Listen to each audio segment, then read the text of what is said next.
In the quiet, humming halls of the prestigious Northwood Institute for Genetic Research, history wasn't just being written, it was being fundamentally rewritten.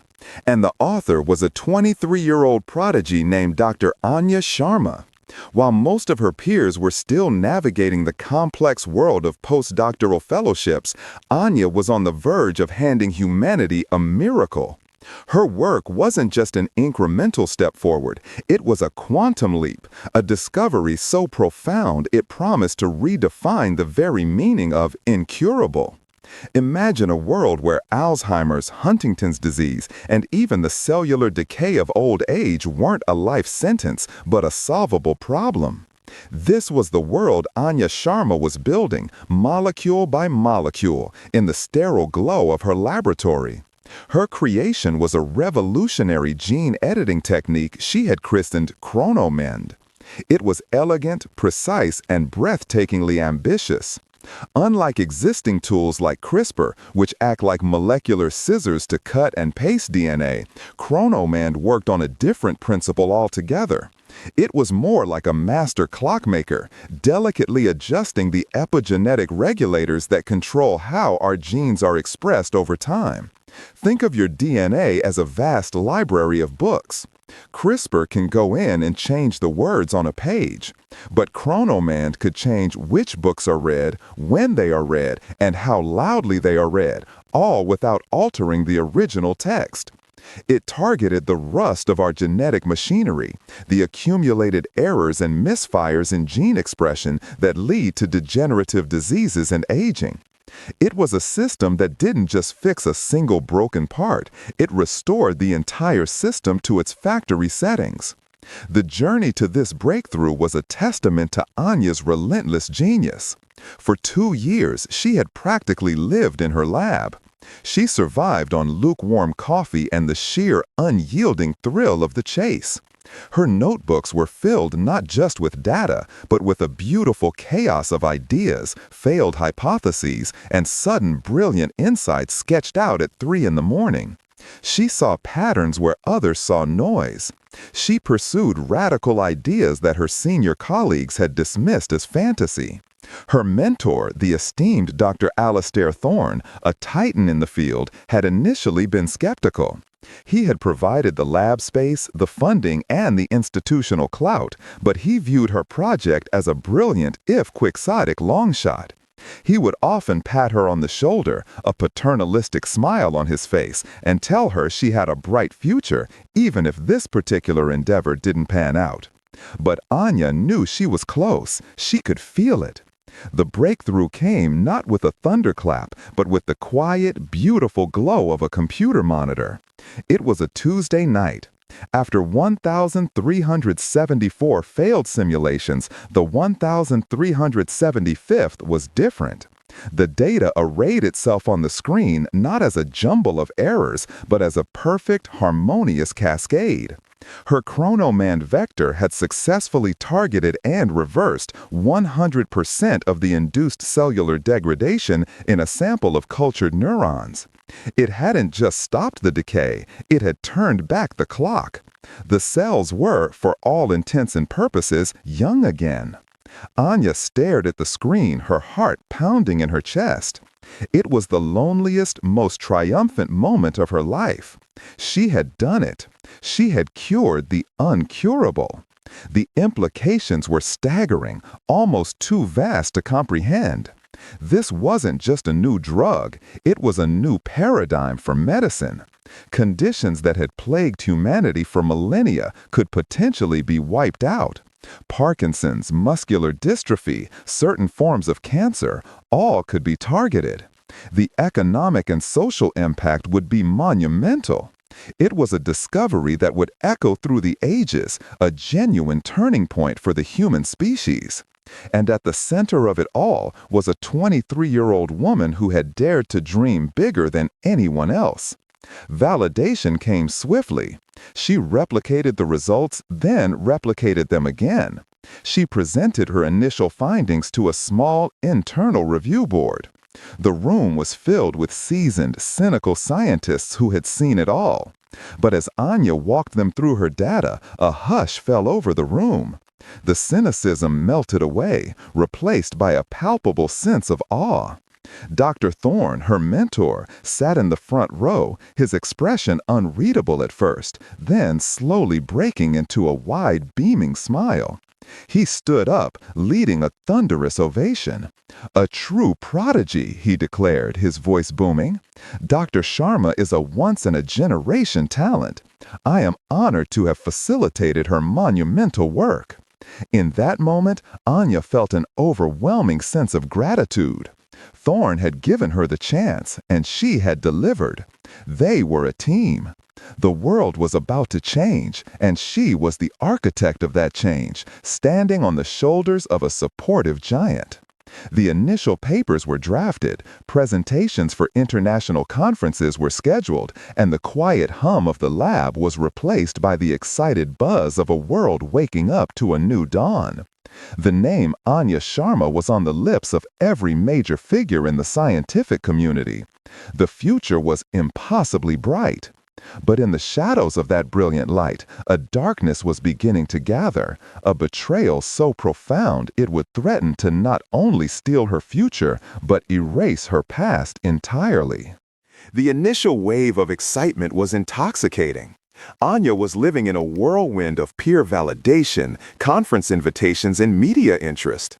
Dr. Thorne was her champion, her advocate, the proud mentor who introduced her to the world. He handled the press, the administrative hurdles, the boring stuff, as he called it, allowing her to focus on refining the Chrono-Mend protocols. It seemed like the perfect partnership. The first hint that something was wrong was so subtle, so easily dismissed that Anya barely registered it. They were preparing their landmark paper for publication in ID, the most prestigious scientific journal in the world. Thorne called her into his office, his demeanor warm and fatherly. "Anya," he began, "your work is revolutionary. But this world, it's all about perception. My name, my seniority, it carries a certain weight. To ensure this paper gets the immediate, top-level attention it deserves, I think it would be strategic for me to be listed as the primary author.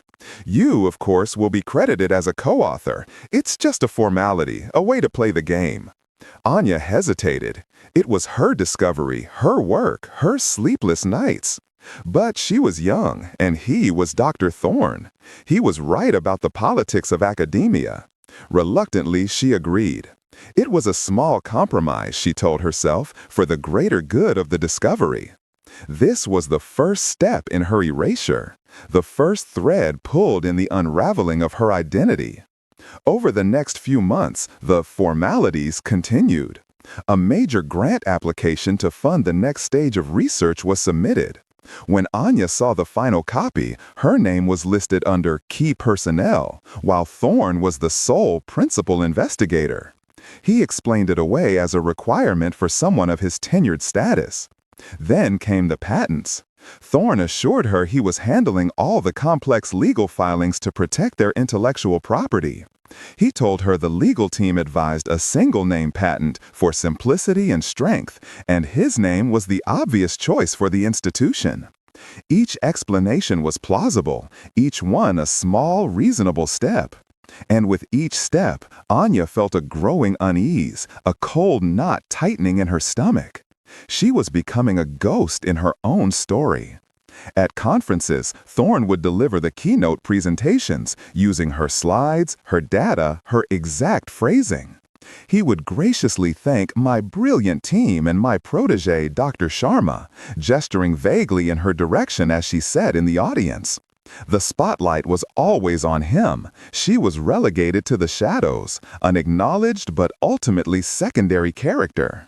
Journalists who requested to speak with her were politely redirected by Thorne's assistant, who explained that Dr. Thorne was the official spokesperson for the project. He was building a narrative brick by insidious brick, that this was his discovery and she was merely his gifted assistant. The theft was happening in plain sight, masked by the veneer of mentorship and academic protocol. The breaking point came when the Nobel Prize rumors started. Chrono-Mend was so transformative that it wasn't a question of it would win a Nobel, but And the name being whispered in the hallowed halls of science was not Sharma, but Thorne. Anya saw an interview where Thorne was asked about his eureka moment. He proceeded to tell a beautifully crafted story, her story. He described the late night in the lab, the 1,374 failed simulations, the thrill of seeing the perfect data cascade on the screen. He stole her memory, her very experience, and wore it as his own. That was when the cold unease turned into horrifying certainty. She confronted him. She walked into his office, her hands shaking, clutching a printout of the interview. "This is my story," she said, her voice trembling. "You took my story." Dr. Thorne's warm, fatherly demeanor vanished. His face became a cold, hard mask of indignation. He began to gaslight her with surgical precision. "Anya, you're overwrought," he said calmly. "You're young. You don't understand the pressure. This discovery happened in lab, with funding, under guidance. Science is a collaborative effort. You seem to be developing a dangerous sense of entitlement. Perhaps you need to take some time off." He twisted her reality, painting her as unstable, ungrateful, and delusional. He made her question her own sanity. She had no proof, only her word against his. He had meticulously erased her from the official record. The patents, the publications, the grants, they all bore his name.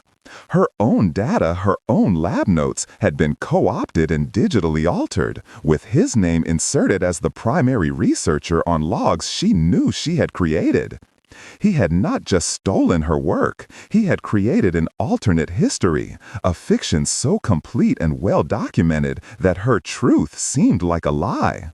She was a ghost, haunting the halls of her own monumental achievement, invisible to a world that was celebrating her discovery under another man's name. The scale of Chrono-Mend's potential was truly biblical. It wasn't just another step in gene therapy, it was the destination. Winning a Nobel Prize for its discovery was a foregone conclusion. This was the kind of breakthrough that sits in the scientific pantheon alongside the discovery of penicillin, the structure of DNA, and the development of vaccines. Penicillin saved millions from bacterial infections. DNA unlocked the very code of life. Chrono-Mend promised to do both, to correct the code and save millions from the tyranny of their own genetics.